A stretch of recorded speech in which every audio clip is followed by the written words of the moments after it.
What is up, everybody? Welcome to Chaos Live, my fun little live stream where I get to hang out with all you awesome people, answer questions, and just hang out, have a good time. 1 hour long, that kind of thing. What's up, Notification Platoon? We got some awesome individuals. We got Johnny Bravo, we got Christopher with a K, we got Lovable Xena, we got Easton, we got Justin, we got Time for Games, we got The Savage Jet, yay. It's interesting screen name. We got, was it Jaheim Perkins, T-Spike, Doug the Eliminator, got Joaquin, Hannah Henson, we got Park, we got, what else? Anybody else I'm missing? Joe, Man of Action, did I get everybody? I think, maybe. Was it Goku Black? And TFR60 and Sam, and Mike, and Ronald. Alright, I think that's everybody for Notification Platoon wise. So all you awesome individually said hello and then jumped right in as soon as you got the alert. What's happening? If you have never been to Chaos Live, well, welcome. I try to answer as many questions as I can. I don't go in order. I do jump around a lot because the chat gets a little backed up and a little crazy. And if I answer everyone in order, then eventually some people are going to leave before I even answer their questions. But I'll do my best to answer them. Just don't spam them, get all crazy. You know who I'm talking about. We'll see how it goes. So, let's see what we got here. How's everybody doing? Awesome entrance music. Yeah, Doug, inspired by you, man. We got the awesome, cool intro. I don't know anything about JROTC, so I can't really help you on JROTC too well. But I see there's some people that say that they do. Lovable Xena says, amazing intro, Chaos. Well, thank you. Where's everybody else at? Well, they're all sleeping or slacking or doing something else on a Sunday other than hanging out here. That's fine. That's cool. How long is 11 Bravo training? It is 22 weeks long now. They have extended it, so we'll go to 22 weeks long of advanced individual training. What else we got? Chaos wanted. What do you think about the JROTC program? I think it's a great program. It's great, especially for people who want to kind of get a little bit of a head start before they join the Army, kind of learn a little bit more, and kind of get into it. You should fix your microphone. It sounds a little weird. Oh, it sounds weird. Why does it sound weird? Mike, it should be the same one I did last night with streaming, unless something weird got jacked up settings. But can't really troubleshoot it now, so we're probably going to have to stick to it. Joaquin says I sound sick. I don't know. Does the microphone sound weird? I don't know. Good morning, Chris and YouTubers. Ex-Royal Australian Air Force. Awesome. How often would we get deployed at our unit? That really just depends. Units have different kind of cycles as far as when they're going to get deployed, when they don't get deployed.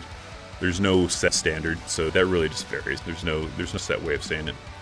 Anyone seen the new show on Starz called Leavenworth? It's all about the U.S. servicemen are criminally charged for killing the enemy in combat. I don't think I've ever heard of it. I was recently watching, I binge watched Living with Myself with Paul Rudd. Pretty funny. I recommend it on Netflix. Pretty funny. Do I have deep voice changer on? I don't think so. This is my normal voice. Does anybody else who normally is here, does my voice sound different than normal? I don't know. I think so. Shouldn't be anything weird going on. What's my take on the new PT test? I think it's great. ACFT. I like the ACFT. Alright, Park. What's your dang question? If you enlist in the Army today, what would be your top 5 MOS? And also, would you rather do Intel, Cyber, or Medical, or which you think is better? I don't know about top 5. I'd probably want to do, I forget what it's called. There's a video production person. I forget what the MOS is. That would probably be one. I don't know if I have a 5 that I can think of offhand I want to do. Like I said, I wouldn't want to go back in the Army anyway, so it'd be kind of a tough kind of a thing, but that'd be kind of fun. And then as far as Intel, Cyber, or Medical, probably Cyber, especially because it translates really well to the civilian world now. No questions, just interested in listening on your channel. Well, awesome. Thanks for coming to hang out then. That's cool. You can hang out. Maybe you'll hear a cool question that maybe you're curious about, didn't think about. Should I go 88 Mike or 19 Delta, or should I just go to the Air Force? It's personal preference, really. I mean, if you want to drive trucks, you want to be a scout, you want to do something more techy, maybe in the Air Force, it's more of what you're really looking to get out of it and what your goal is and all that stuff. So, Chris, you sound pretty different. I guess we'll have to check it later. So I will maybe have to just stick with it for now. And it'll just be a weird live stream of weird voice kind of a thing. I mean, is it bad enough that you think I should stop and like try to troubleshoot it and come back later? Because I didn't change anything. So I don't know if something got jacked up in switching profiles from the gaming live stream to my normal live stream from last night. So let me see. Before I go on and read questions, what do you think? Should I stop, troubleshoot it, and then come back to the live stream? Or is it good enough that I should just stick with streaming the way it currently is? Joe says it sounds the same. But Doug the Eliminator says I sound like James Earl Jones. So, I'm trying to figure out. The microphone setting, I don't think I can change anything. Unless it's just something weird where the system didn't recognize it properly when I switched profiles. Keep going. You guys say, I see one person says keep going. So is it tolerable? Whatever the weird sound is? Okay. Okay, well, so we'll keep going then. I see people saying keep going. Alright, I'll have to listen later. I don't know if you guys, maybe it's just the way it's come through on YouTube, or maybe my voice sounds just different. I think I sound different. I don't know. Alright, back to the questions then. Signed my paperwork on Friday to go on vacation to Benning. Well, good luck with that. Good luck. Any news on the ACFT will be mandatory? What do you mean? Wait, any news about when the ACFT will be mandatory? I know it's in October, but any news on what day? I'm sure it'll probably be like effective October 1st. They usually don't do any kind of like specific day, like, oh, the October 6th, this is going to be starting. Usually just to make it easier, they usually just do something like that, like October 1st. So it'll probably be something like that. From October 1st on, it'll be mandatory to do the ACFT. Anyway, I think you have the best informational channel out there, hands down. What is good reclassing MOS after the infantry? Well, thank you, by the way. Reclassing, I don't think there's any like one set MOS that's like a good one to reclassify after infantry. I think it comes down to like, if you wanted to join the army, do something really cool like infantry, and then you wanted to switch to another career that maybe translates better to the civilian world and then get out, then it's personal preference. What do you want to do when you get out? Do you want to do a techie job? Do you want to do hands-on like the mechanic job? So I think it really just comes down to what you want to do. Are you looking to get out and do a specific type of job and then go and do something in a tech field or whatever? Then I would say just go and reclass to something like that. So, or you just get out and go to college. I mean, it's really personal preference. So Chris, which is better for infantry, 4-year contract or 6-year contract? I mean, if you really think you're going to enjoy being an infantry and they have a really good bonus with a 6-year contract, then maybe go for the 6-year contract. But otherwise, it's better to test the waters with 4, because it would suck to go and do a 6-year contract. You do the first year or two and you hate it, and then now you have like several more years to go. So I would just stick with a 4-year contract so you can fill out the water, unless you really like after that big bonus, then I wouldn't, then maybe go for a 6-year, but otherwise stick with 4 so you can feel out. Make sure it's for you before you start committing all this extra time. The shorter the better, yeah, just like Man Action says. You want to go short, just at least feel it out. Make sure that it's right for you before you commit yourself to too much time. You got a 63 on the ASVAB, apparently that's good. It depends.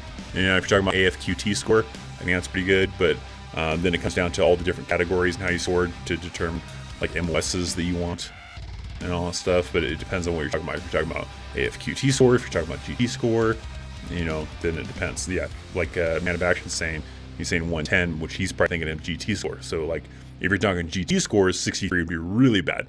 You want 100 or above for GT scores. But if you're talking about AFQT, then maybe, because I think 51 or something like that is like the requirement for joining the Army. So then 63 is fairly decent. So it depends on if you're talking about AFQT or a specific section.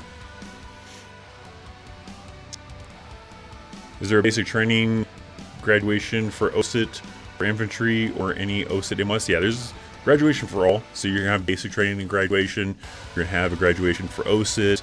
For people who are going to basic training, then you go on to AIT. They have an AIT graduation. So yeah, they all have graduations. If I do a 6-year contract, can I still go SF during those 6 years? Or do I have to like re-enlist and get it in my contract? No, I mean, like maybe if you're towards the end of those 6 years, they might want you to re-enlist to go to selection and stuff. It sometimes just depends on how much time you have left on your contract. But no, when you go SF, you can technically put in for SF like after you've been in there for 1 year, and then go on from there. So that part really doesn't matter too much. Have you seen the meme of on-base PXs banning vape products next to normal smokes? I have. I did see that. It doesn't make sense to me. Like, I understand there's some people that have concerns with vaping and how it's not quite as regulated, I think, as some stuff. And there's been some recent stuff recently that people have found. But regular smoking is, been proven has been proven to cause cancer. So, I mean, that's pretty dang bad, right? And I think that I've seen a lot of people talking about it where they say that, if you start eliminating vaping and e-cigarettes and all stuff like that, then all these people who were using that as a way to stop smoking are just going to go back to smoking regular cigarettes, and then you're back to where you started, and it sucks. I think a lot of it is trying to they think that kids are going to start vaping and doing this other stuff and it's going to lead to smoking, but the intention of vaping and all that stuff like that was for smokers to try to get away from the hardcore nicotine of regular cigarettes. So it's weird, I don't know, but it's kind of stupid that they're going to try to ban vaping and e-cigs but not ban regular cigarettes. I'm not saying you should probably ban regular. I mean, maybe you should probably ban regular cigarettes. I mean, that'd be kind of tough for a lot of people who are maybe smokers. But I mean, if I think you're going to go as far as banning vaping because you think it's unhealthy, then you need to ban regular cigarettes because that's even more unhealthy. So, like a ceremony graduation. Yeah, there's a ceremony graduation for all of it. 35 AFQT, that is. Oh yeah, so 55 for an AFQT is pretty good. I think because, well, I mean, it's average-ish. Because I think 51 is the minimum that you need to qualify for the Army. So 55, like, compared to, like, Air Force, because I think Air Force has a higher one. I think it's, like, 60 for Air Force, or 58 or something higher than 50s, I forget. So it depends on what you're looking for. What's the difference between State Guard versus National Guard?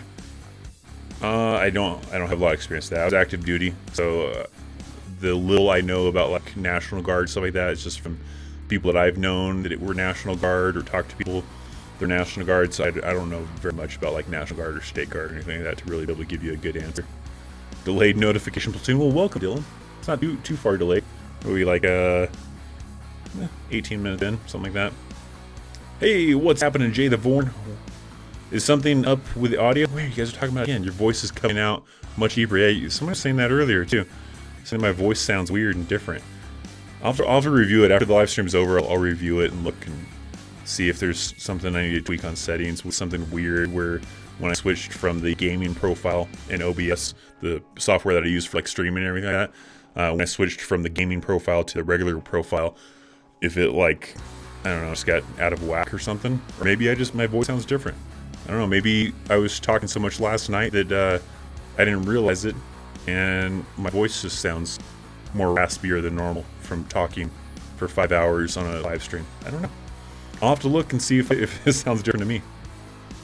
Finally caught a live stream. Oh, awesome, Hunter.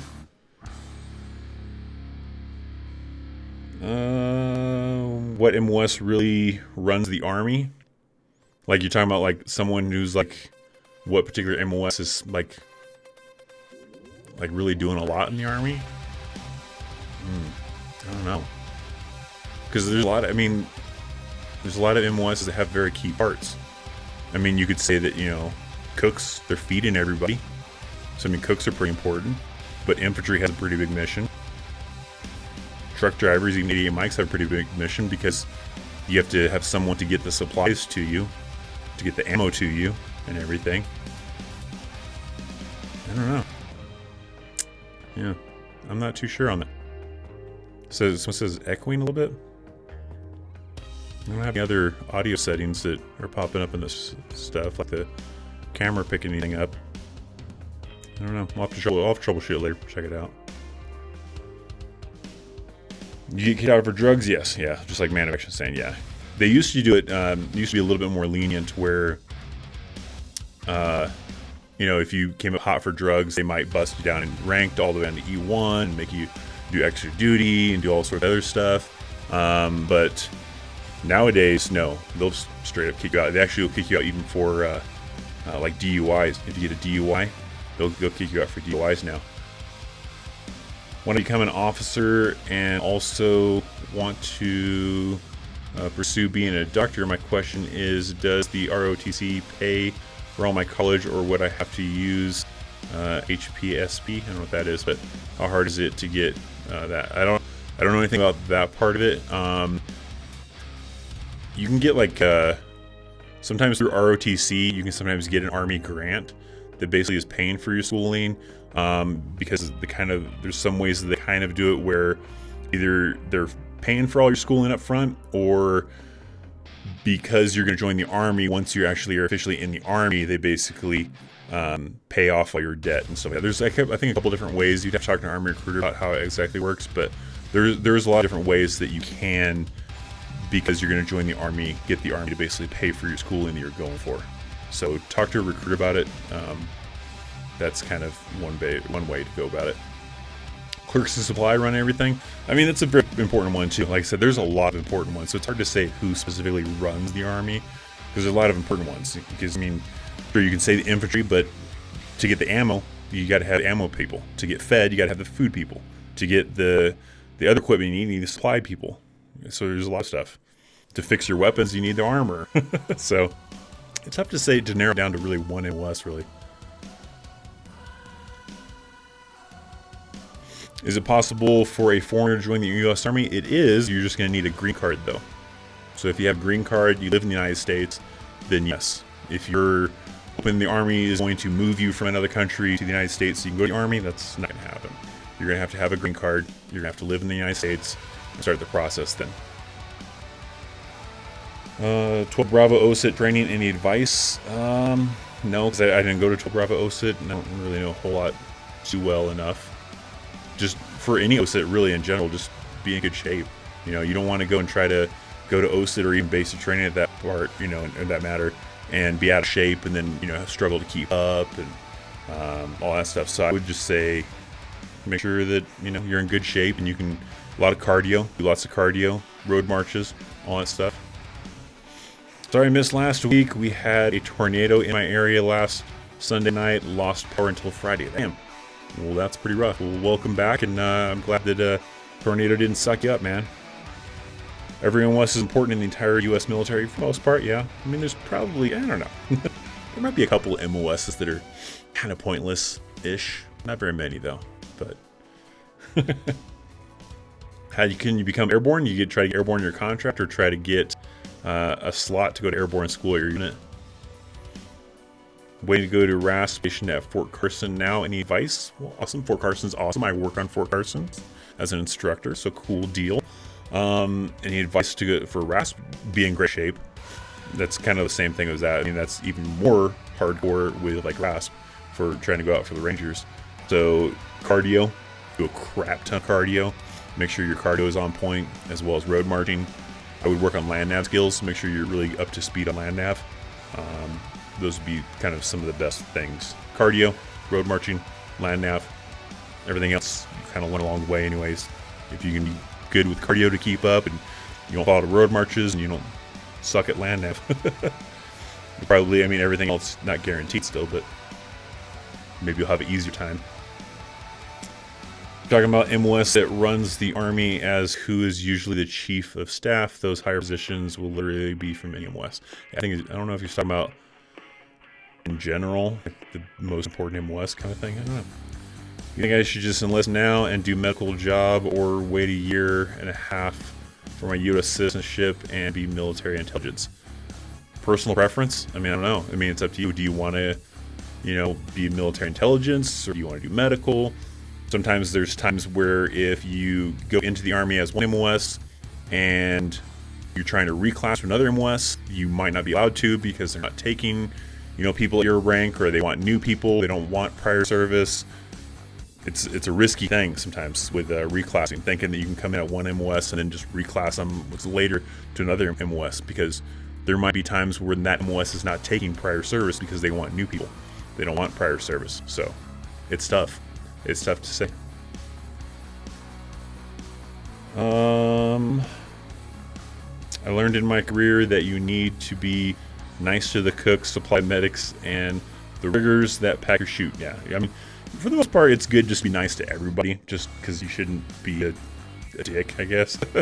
But yeah, I mean, there's people that are making your food. If you're cool and friendly with them, sometimes you get hooked up in the field. The supply people, the medics, because they're the ones probably giving you shots and poking you with needles and all sorts of other stuff, and trying to hook you up. And then probably definitely the riggers. And if you're an airborne person and they're rigging up your chute, yeah, you don't want someone hating you and cutting some extra holes or something in your chute. Anything crazy? Who knows? What happens if you don't pass the OPAT test? I'm not too familiar, so I'm not 100% sure on that. Can't really help you. Should I tell the recruiter what? Should you tell a recruiter about your disability? If you don't, they're going to find out about it anyways. So, and then if it's something that really affects your ability to do something, and then you go to basic training, you can't do something because of this disability, then you're screwed. And then if they found out that you intentionally lied and you knew about it, then they go after you for that. So, I would say it depends on the disability, but for the most part, probably, because I wouldn't recommend at all lying. Even though sometimes a recruiter will. Sometimes a recruiter, oh yeah, don't worry about that. Yeah, we just won't tell them about MEPS. So I guess sometimes it depends, especially like if it's asthma or something like that. You don't want to be lying about asthma. Real problems come later. The Army stuff hurts you. It's always a question, a matter of when, if not if. Yeah, sometimes. No one's a doctor here to tell you no, pretty much. I don't recommend lying though. Which do you think is easier, intelligence, cyber, or medical? Cyber and medical are 8-hour jobs. I don't know about intel. Well, not always. Said cyber and medical. Medical depends, because sometimes if you're working in a hospital, working in a certain units, it's not an 8-hour job, and sometimes any job isn't an 8-hour job in the Army. So that really just depends. But I don't know about which one's easier, because I was an idiot, Mike. How hard is it to become an officer, or is it a ridiculous idea to think? Your best man. Thanks for the live stream. Well, thank you. I'm saying, how hard is it to become an officer? Well, I mean, you're going to have that, bachelor's degree. So it depends on your level of education. How well you're able to handle that kind of stuff. If you're pretty book smart or educational smart kind of a person, and college isn't too big of a deal, you're not too worried about it, then that's not bad. Then you can probably go for it. If you're someone who struggled in high school or can't, not very good at certain subjects or whatever, they might have a hard time trying to get through and get that bachelor's degree to, become an officer. But I don't think it's impossible. It may just depend on the person. And it also comes down to, I guess, are you, someone who wants to do more of the work side of it, or do you want to do more of the behind the scenes stuff? Because that's kind of what a lot of officers do. They're more like the planning individuals behind the scenes doing things, and then a little bit of leadership stuff. Whereas your enlisted soldiers, the ones actually accomplishing the mission and doing the work. So it depends also on that end too. I can't decide between infantry and combat engineers. Thankful I'm a freshman and have time to decide and get in shape. Exactly. Yeah, I mean, you got a lot of time. So yeah, definitely. But yeah, infantry and combat engineers, I mean, yeah, you just have to kind of do your research, I guess, and see which one appeals to you the most. Y'all want to know a secret? Oh, man of action. What are we trying to do? Keep your records. Go on sick call. When you're hurt, don't be tough guy. And pretty much, yeah. I mean, yeah, if you tough out, definitely like with the whole, going on sick call and you're hurt and all that stuff like that. Because you try to tough out injuries and there's no record of it, and then you get out and it's not linked to your service when you were in the military, to your service-connected disabilities, and it really becomes a problem when you get older, it's on you. You're stuck kind of, fronting the bill and taking care of everything. If it's something that happened, sometimes even minor things, there's little minor things like you fell off of a truck and, your knee hurt for a couple of days and, then you kind of just shook it off and called it good. Well, then maybe several years down the road, you get out of the Army and everything, and now your knees bother you all the time. So, yeah, definitely. You want to keep track of your records, too. I mean, as long as they turn into the VA, they usually have copies of that, too, but it's still good to have your own copy. Why go Army instead of Air Force? Like Army more physical since there's ruck marches? It depends on the jobs. I feel like it comes down to the job, what you want to do, which branch of service offers the better training, the better opportunity to do that job.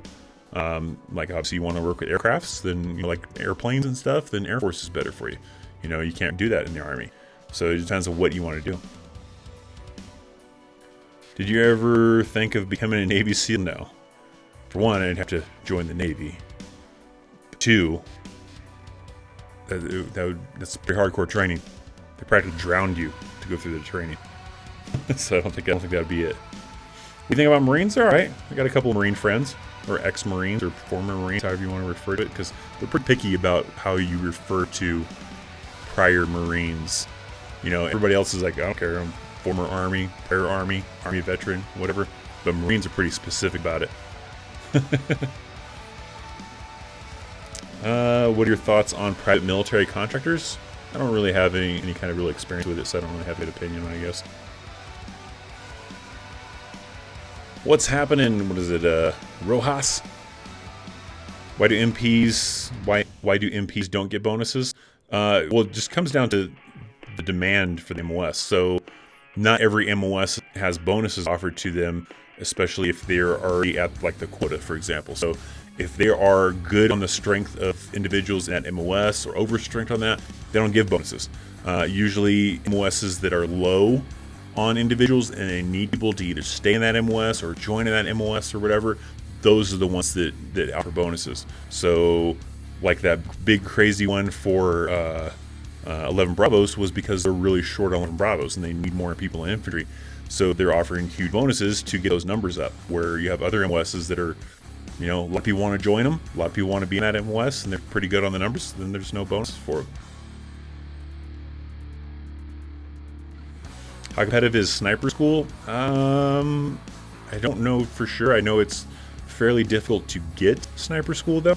I've known a few people that have gone to sniper school, and it's kind of difficult. Sometimes it's kind of competitive to determine who they're going to send to sniper school, and it's not just any MOS. Like if you're a cook, you're probably not going to get to go to sniper school.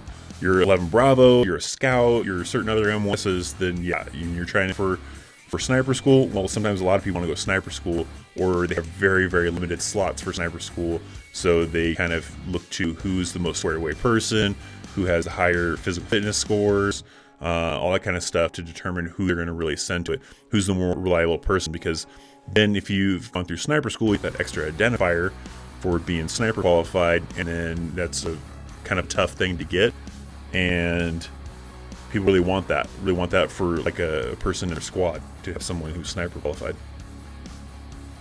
Do you get more money on deployments? You do. You get if it's a combat deployment. Okay, so there's a difference between combat deployments and non-combat deployments. If you're on a combat deployment to a combat zone that's like a hostile area, you have hostile fire pay.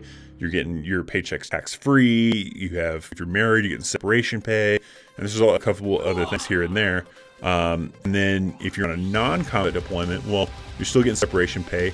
Depending on the location, they have a thing called COLA that you're also getting extra money for. But on non-combat deployments, you're not getting tax-free paychecks.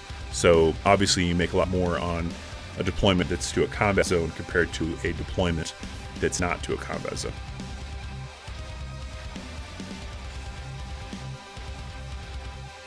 Can you tell is about BAH or DEERS? Well, BAH is the basic housing allowance that varies based on like where you're at. So if you're in Colorado, if you're in California, or wherever, BAH rates are different for each location. So that's only if you're married or an officer or higher enlisted individual, like an E6, E7-ish. So those vary based on location. Deers is the location you go to for getting like ID cards. So you go to Deers for either your ID card, for spouse ID card, children ID card, those kind of things. That's where you go for getting your ID cards. If you're 4 years in ROTC in high school, do you know what rank they come into the Army?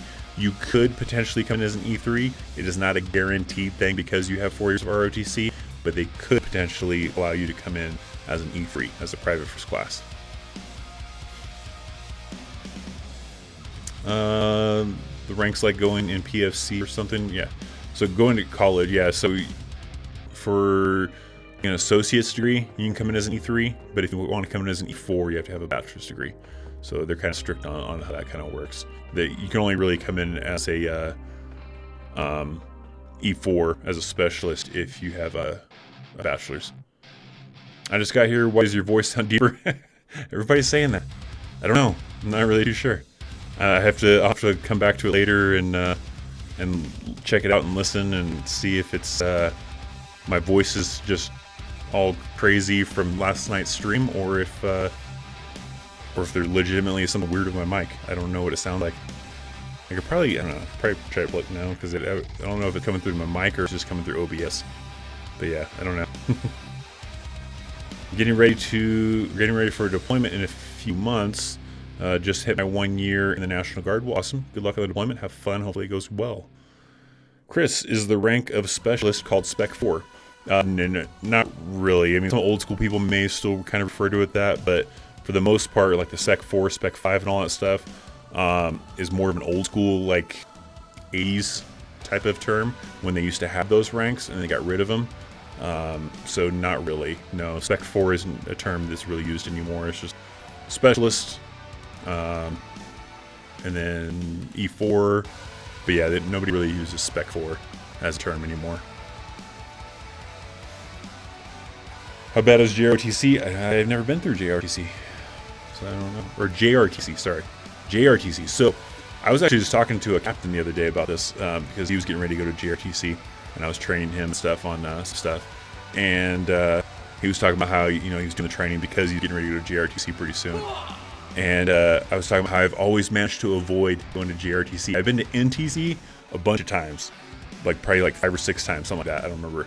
But JRTC I've always managed to dip out on. The first time I almost got stuck with JRTC was when I was stationed in Kansas, and I was getting ready to PCS to Korea. So my unit was getting ready to go to JRTC while I was busy clearing and getting ready to go to Korea. So I took off to Korea and they went to JRTC, so I missed it then. And then the other time that I missed it was when I was getting out of the Army. My unit was getting ready to go to JRTC, and I was getting ready to get out of the Army, so I missed it again then too. So there's twice that I missed it, but wasn't able to dodge NTC. NTC I went a bunch of times, but from what I understand, JRTC sucks because there's a crap ton of mosquitoes, and OP4 apparently is way more like aggressive compared to like NTC, from what I understand. Like I've heard of people getting their vehicles stolen at JRTC, where they don't do that in NTC.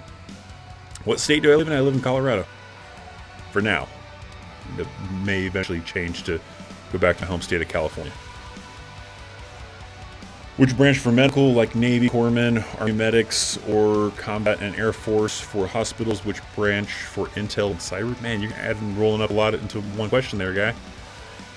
Medical, I don't know, they're probably all pretty good for medical, but Army is the only one that really kind of allows you to actually choose your MOS.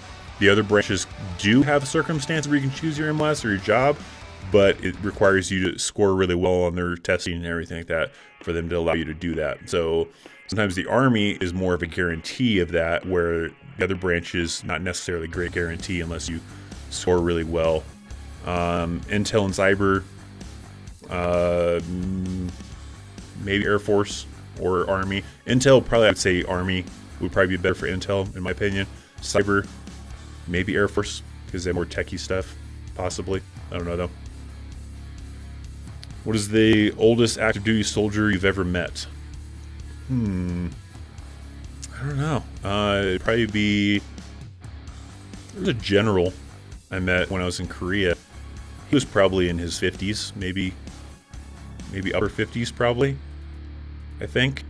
That's probably old. It's not super old, really, still, but he was like a 2-star general, 3-star general, something like that. And I think he was probably in his 50s, maybe close to 60s. He's probably the oldest person I've ever met that was active duty. Can you list top 5 random jobs you would want? Not really. I wouldn't want to go back in the Army, so I can't list probably any, other than maybe one, but it's probably video production related. Which MOS has the most general kids in it? Generals kids? I don't know what's generals kids. It's like babies kids? Yeah, JRTC sucks from everything I've heard. Kevin, you're in JRTC? JROTC. Okay, good. Hey man, I live in Denver and just got med-boarded, medical retirement. If you need content info for future content, let me know. Awesome. I don't know. I haven't done anything yet with anybody else. I thought about maybe at some point in time doing some kind of like interview stuff via Skype even. I don't know. I haven't really organized that just yet.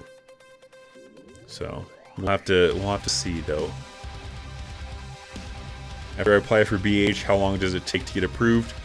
Well, you're not really applying for the BH. You're submitting all your information when you're married and everything like that, your marriage certificate and everything, and then going through DEERS and everything. That it can be about a 30-day process. That's usually what the average to expect.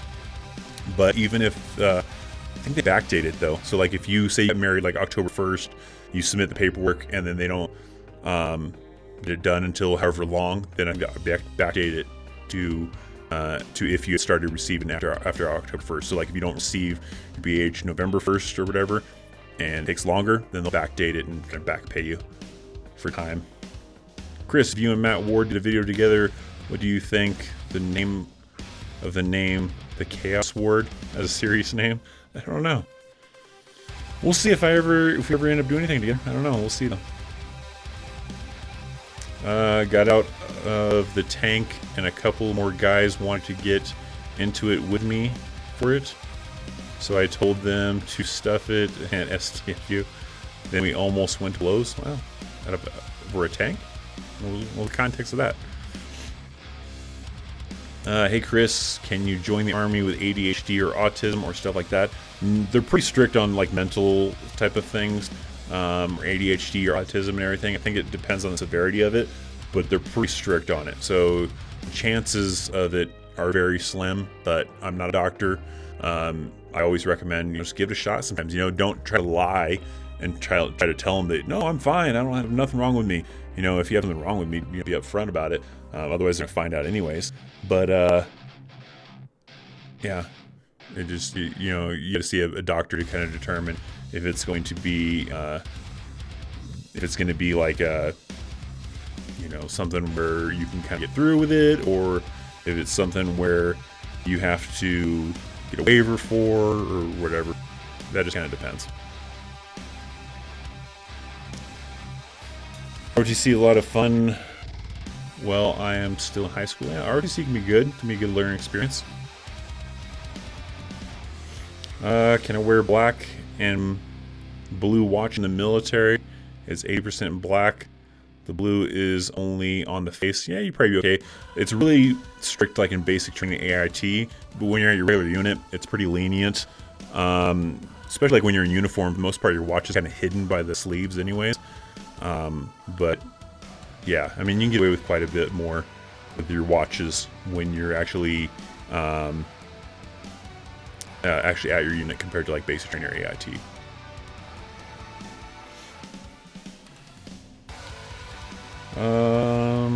Does a CO salute other COs?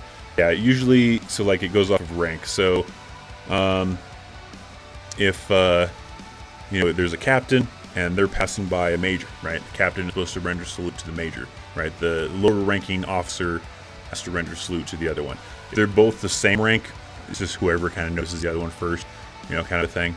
It's not super important as far as, the day they got promoted or anything crazy like that. But usually if they're the same rank, they just one of them, whoever notices the other one first, surrenders salute. But yes, officers still salute other officers.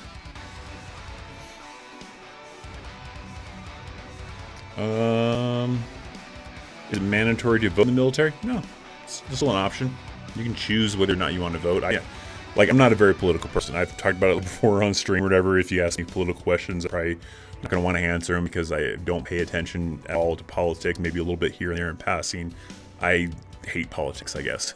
So like when I was in the military, I didn't really vote because I just didn't pay attention to politics. It wasn't in my interest to pay attention to who the better politician was and all that stuff. So I just usually kind of went on without voting and let the people who did have an interest in that stuff, who did pay attention, make the better judgment as to who to vote for. Some people say that, oh no, it's wasting your vote and everything. Well, I'm not going to pay attention to politics. I'm just going to guess anyway. So as far as who has a cooler name or who I've heard more positive things about from other people in passing or something crazy, because I hate politics. What is a fraudulent enlistment? Like things like if you lie, like you didn't disclose, you had certain problems with yourself or certain other things, lied about something to get into the army, things like that. That'd be, something along those lines. What is a day in the life of the military intelligence? I don't really know. If you check out, there's a YouTube guy named P. Will, right? Yeah, P. Will. I couldn't think of his Will P or P. Will, but P. Will. You check him out. Very smaller YouTube guy, but he makes good content. And he's an intel guy, and you can probably see a little bit, probably through his vlogs and everything that he does, as far as what it's kind of like, I think. So I would definitely recommend you checking him out and seeing what he's got to offer as far as videos go. Did I ever hook up with anyone in an FTX Porta-John? No. That's gross. Those things are just super gross and smell horrible. It happens though. That doesn't mean it doesn't happen. It happens. Why did I join the army? I have an actual dedicated video on it, but mainly the quick down and dirty answer is that I didn't have money to go to college. I didn't have great grades, get any kind of scholarships or anything like that. So I was like, yeah, screw it. I'll join the army, do 4 years in, get out, then go to college. 4 years turned into 10. But that was mainly for the experience. I wanted to get the experience. I wanted to have the background of having the military background and kind of going from there. But I have a video actually on my channel that dedicates to a longer story if you want a longer version of that. Chris, would a 4-star general have to salute the chief of staff? I've seen the Army Chief of Staff salute the chairman of the Joint Chiefs. Yeah, they still would. I mean, even if you have, like, say, 2 4-star generals, it's just going to be a matter of who sees who first. And they probably know each other. So they're probably, what's up, Bill? What's up, Tom? So, out of respect for each other, they still salute each other. Yeah, everyone salutes everyone, pretty much. So all officers salute each other. How would officers that are the same rank address each other? Just usually they know each other. Well, not always. They just, usually most units and individuals will usually, when they salute anybody, will say like their theme. Like for example, when I was in Korea, ours was in front of the mall, right? So you'd salute an officer, be in front of the mall, sir. Even if they were from another unit, and then ready and forward. I think was another motto that we had. So a lot of times you sound off with your motto. So you'd be saluting that person, ready and forward, and then they probably come back with whatever the motto is if they're from another unit. So it would be kind of a similar thing, for someone else in that kind of aspect. Can you get a waiver for depression for top secret clearance? Like if you had one in the past and you no longer have depression? That's more of a thing like you have to get cleared through a doctor. So if the doctor clears you and says that, yeah, it doesn't look like you have depression anymore, then you might just get cleared. But if they see you have a past of depression, they're going to probably examine you, and if they feel that you still have that problem, yeah, that could probably that will disqualify you from the army. But it all comes down to the doctor's eval of what they say. Can soldiers be prosecuted by the country they're deployed in if committing a crime there? They could. They have a different process for that, but yeah, essentially they could. It depends on the crime sometimes too, because sometimes the country just chooses to let their military deal with it, and then if it depends on what the crime was, then they want to deal with it. There's a lot of politics involved with it, but essentially they could if they wish to, yes. Any advice for future infantryman? My ship date is the 29th. Just make sure you're in great shape. Pretty much the best thing. Hopefully you like the gym. a lot of Lone Bravos I know, they said that, a lot of times, especially when they're back in garrison or whatever, they're either just doing training or they're just got a bunch of just downtime, and they're dedicating that time to go to the gym and doing stuff, and that kind of varies based on unit. But being in good shape before you go is always good. If you're leaving on the 29th, I mean, you're talking about tomorrow, or you're talking about like 29th of November. If you're talking about tomorrow, hopefully you're already in shape. But, that's kind of the best way to think about it. Will the Army ever bring back the 2-year enlistment? Probably not, because there's a lot of AITs that that doesn't give you a lot of time of experience of being in the Army. So by the time you're doing basic training AIT, sometimes it's almost a year right there, and then you're only going to do a year at a unit. Well, then what if the unit needs to deploy? Then you just have this pointless soldier that now doesn't have enough time left in the military to even go on a deployment. And so what's the point? So usually that kind of messes stuff up. They do have some, in rare cases, of a two-year contract, but the 2 years doesn't actually start until after you've finished basic training AIT. So it's really 2 years and some change that they do that, but those are pretty rare as far as if they want to grant those or not. What's up, Chaos? Hey, how's it going? Watching on my night off for the first time in a while. Well, thank you. Here in, is it Macomb, Illinois? Getting ready for vacation, and found out I work with some senior citizen veterans. Awesome. We'll have fun on vacation then. Getting ready to go on vacation.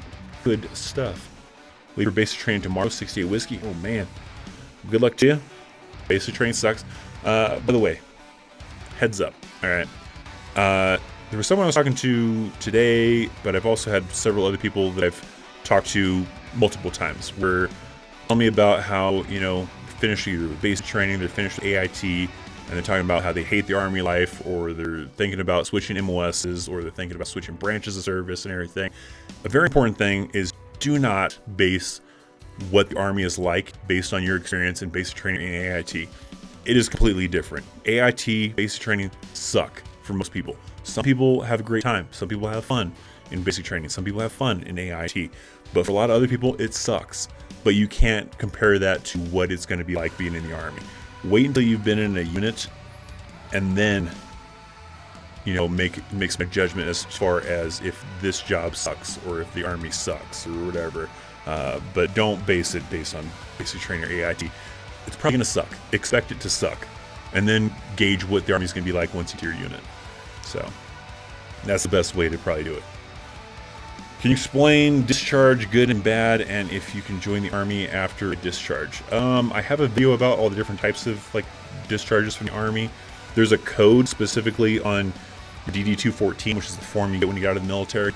And based on the code, that determines if you're allowed to come back in the Army if you want to later on, or if you're not allowed to come back in the Army. I don't know all the codes off the top of my head, but there is a, I forget what the name of it is called. But it's a specific code that's on your DD-214 that tells someone if you're able to come back in or if you're not able to come back in. What is ETS? Entry time. I forget what it stands for. It basically is the date or the time frame of when you're going to be getting out of the military, out of the Army, and your ETS date is basically the last day of your contract. If you choose to re-enlist, then you can extend that. But if you don't want to re-enlist and don't want to extend that, then you have to get out of the Army by that time. But I figure what it stands for. Exit term of service or something like that, I think, maybe what it is. Something like that, maybe. But it's basically the day you're getting out of the Army, or the day you did get out of the Army, or the method in which you got out of the Army. Because I ETS'd out of the Army. I didn't retire or anything out of the Army. I ETS'd out of the Army, which means I did my contract and I got out. Well, I did several contracts and then got out. But very true, Chris. Basic IT sucks, but it's supposed to. It is supposed to. It's the Army, not summer camp. Exactly. They're trying to trying to make sure you handle the pressure, make sure you can, deal with it, and then, weed out the people that can't, right? Is AIT the same as basic training for 31 Bravo? 31 Bravo, is that the dog handler one? I think you have to go through MPOs, don't you? I don't know for sure. I'm not 100% sure on that off the top of my head. So I can't really give you a good solid answer on that. But if it's the dog handler one, I think you have to go through MPOSIT before you kind of learn the 31 Bravo stuff. Chris, did you ever go through or have any layovers at Fort Lewis McChord Air Force Base near Seattle, Tacoma? And if so, what did you think? I don't think it was the Air Force Base. I remember stopping off in Seattle, like on my way to Korea and back from Korea. But I don't believe it was the Air Force Base. I'm pretty sure it was just the civilian Seattle airport that we went through. Yeah, I'm pretty sure it was just the Seattle airport. So no, I have not ever been through there. What is Rangers who killed the ISIS leader? I don't know. End of time of service? That's probably what it is. Expiration of term of service? I don't remember. Exit term of service? I don't remember. Yeah, the ETS thing. I can't remember what it stands for. Something like that. But it basically is the day you're getting out, or how you're getting out, and basically just ending your contract to get out of the military. What are the chance of an age waiver for 39 years old first enlistment? Probably zero, I'd imagine. They are not usually doing age waivers for pretty much anything over a year. Sometimes they'll do, in some cases they might do it, so at 35 is the cutoff, right? I think, yeah, 35. Sometimes for certain MOSs, they might give you an age waiver if you turn 36, or you're just slightly over 35, or you're gonna be over 35, around the time you're supposed to be shipping off or something like that. But usually not much over that. They're usually pretty strict on age. So I would say very small chance. But don't always just take my word for it. Double check with Army Recruiter. Talk to them. Ask them. Who knows? Maybe they're super desperate for the job you want to do. And they'd be like, yeah, we can do an age waiver for 39. In my experience that I've seen, it's probably pretty rare. But I don't know if it's impossible until you actually go talk to an Army Recruiter. So that's my 2 cents. But still talk to an Army Recruiter if it's something you really want to do, just to make sure. Don't just take my word for it and move on from there. Because I would hate it if it turns out to be a thing where you could have and you listened to me and then didn't. After doing this ETS, can someone re-enlist later on, and would they have to go to basic all over again? It depends on how long they were out for. Usually if you're out of the military for more than a couple years or several years, then yes, they will make you go back through basic training to come back in. But if it's usually a shorter kind of time frame, I don't know what the exact time frame is, but if it's a short amount of time, you've been out for only maybe a year, maybe less, maybe only 2 years, then they may not make you go through AIT and basic all over again. They're just going to let you come back in and go straight to your unit. But yeah, if you've been out for several years, then yes, they do typically make those individuals go back through basic training, and then kind of like through a version of AIT where they're treated differently, where they get a little bit more privileges.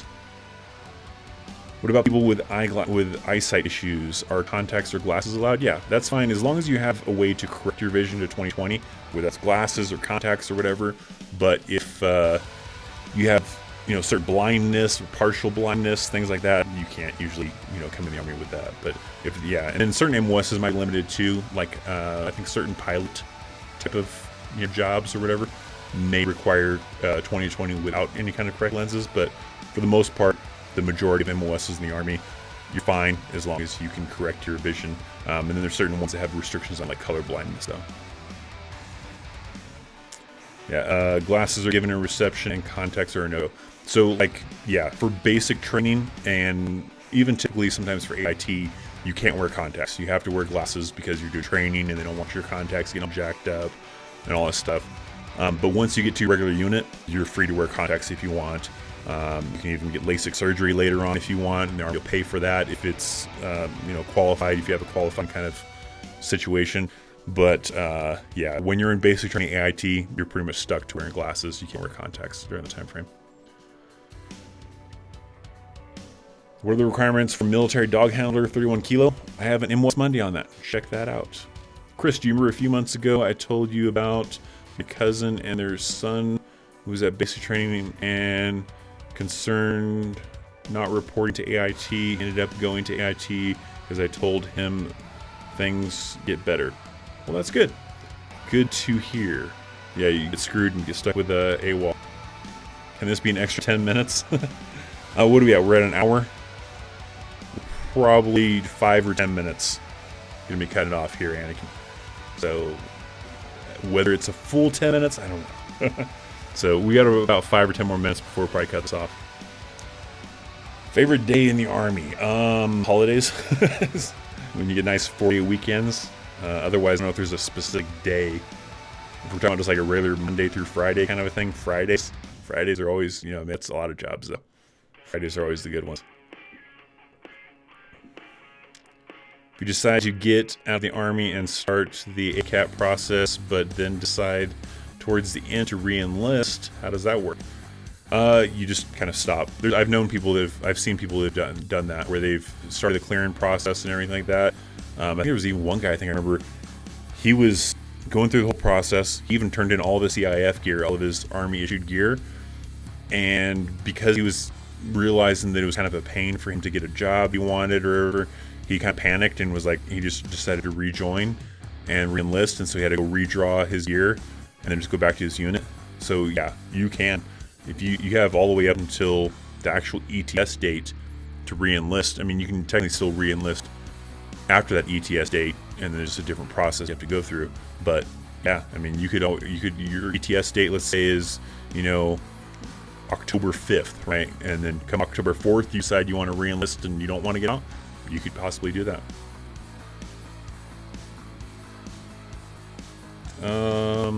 Chris, I hate to run yet. I'm exhausted. Well, it's understandable. It's cool. Been going since 07 and about ready to hit the rack for the night. Keep up the good work. Well, thanks for hanging out. Could you 13 mic for MWS Monday? That is what my uncle did in the Guard and active duty, and I'm interested in it. Yeah, possibly. I mean, I'm trying to eventually do all MWSs.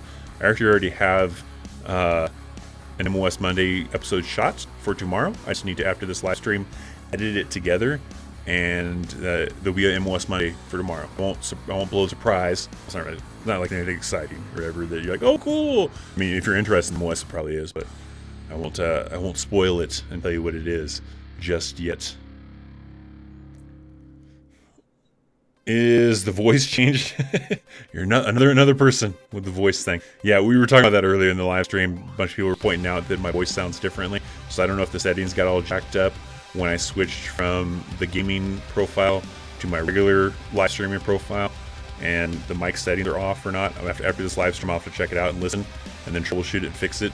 But I don't know. Or if my voice just sounds funky from live streaming last night for 5 hours and everything else that I'm doing or something like that, and my voice just sounds strange for some reason. I don't know. I don't know what it sounds like, so I don't know if it's my voice in general or if it's the live stream. I'll have to check it out after the stream's over and kind of listen to it and figure it out from there. All right, so we are at the end of the live stream. I'm going to find an old question to cover, and then we'll do a new one, and that'll probably be around the end to wrap up, because like I said, I have MWS Monday episode for you guys tomorrow that I still have to edit. We'll do this one. This is a good one. This is an older question, a question that I passed by and messed up. Is it missed? Yeah, that I missed. Is it true you don't salute in a combat zone? That is true. You do not salute in a combat zone, mainly because they don't want people from afar. Maybe you have snipers or scouts or whatever that are observing what you're doing, and you salute somebody and they realize that, hey, that person that just got saluted is probably someone important, so let's target them. So a lot of times they have a requirement of no saluting in a combat zone, because they don't want potential scouts or people observing from far to determine or to figure out who the higher enlisted people are. I mean, sometimes they can look at the rank anyways, but still, it's just an additional thing that usually they don't do. And then we'll do one last one for a new one. Evie, what's happening? You're coming at the end of the stream though, Evie. But you were there last night for the gaming one for a while. Let's try this one. Let's see. When deployed in a non-combat zone, example Germany, are there any restrictions to going off base? Typically, they usually have time restrictions. I don't remember if Germany has a time restriction though. Like, for example, Korea does. They actually have lifted that, and I don't know if they're still doing the testing of lifting the ban, or if they've gone back to the time ban as far as like curfew, or if they've just completely gone with it. But sometimes they'll have curfew. For example, when I was stationed in Korea, if the following day was a work day, like a normal business day of Monday, Friday, or whatever, then the curfew was midnight. But if the following day was either a holiday or a weekend, either Saturday or Sunday, then the curfew was 2 a.m. and you had to be back on base by those times. And if you got caught off base, then you get in trouble for that, and you usually get turned in for the to your leadership for being out past curfew. Korea lifted that ban recently, and they were testing it for a while to see how it would kind of go. I didn't follow up on that and see if they decided that they're just going to keep the curfew lifted or if they went back to the curfew. But some locations sometimes have curfews. Some installations, just like even in the States, will still have like off limits areas that you're not allowed to go to, and different things like that. So in those aspects, there is some limitations to going off base and stuff. What's up with pets? What's the process like? We're talking about like for having pets. So if you're a single soldier, you can't have pets in the barracks. If you're a married soldier, then you can have pets, on base, off base. On base sometimes has limitations as to breeds sometimes, and what pets you're allowed to have. So that just kind of depends. Has Chris been to Iraq? I have. I've been to Iraq twice. there's Evie with the voice question too. So Evie, we were talking about it several times throughout the stream. People kept on saying my voice sounds funny. I'm going to troubleshoot that here in a minute because we're about to end the live stream, and I'll try to figure out why my voice sounds weird and all that stuff. So I think that's going to kind of do it. We'll kind of cut off here. I do have a mailing address if anybody wants to shoot me a letter, say what's up. I was going to check my mailbox this weekend. I forgot about it. I still need to check that damn thing. I don't get a whole lot of packages. I don't get a whole lot of letters, so it would make me feel good to make it feel like I'm not wasting my money on this dang P.O. box. I have a couple of stickers left. I need to change the graphics because I think I only have a couple of stickers left. I might order new ones though. But if you send me a self-addressed envelope and I do still have some stickers, put a stamp on that envelope as well, I'll send you back a sticker. So this is the P.O. box. It is also down in the description box. It's also on my website at ChristopherChaos.com. All sorts of places you can find this. You can pause the screen later on this, check it out. But all sorts of different ways you can get this mailing address if you want to shoot me a letter, send me some rock stars. I don't care. Whatever you want to do. So thank you guys so much. I would say, Chris, no, it sounds not weird. I like it. I don't know if it's my voice or the mic. I'm going to listen to it and see what it sounds like. Or maybe it's just my voice sound weird from live streaming last night. I don't know. So thank you guys so much for hanging out. Thank you guys so much for watching Chaos Live. MOS Monday tomorrow. Other videos in the week that I got to finish up with. And then we'll be back again next week on Sunday for another Chaos Live and all that stuff. So thank you guys so much for hanging out. If you have not already, hit that thumbs up, hit that like button, and if for whatever reason you're not subscribed to this channel, well, you should join the Cool Kids Club and subscribe to the channel. I'll see you guys later. See you later.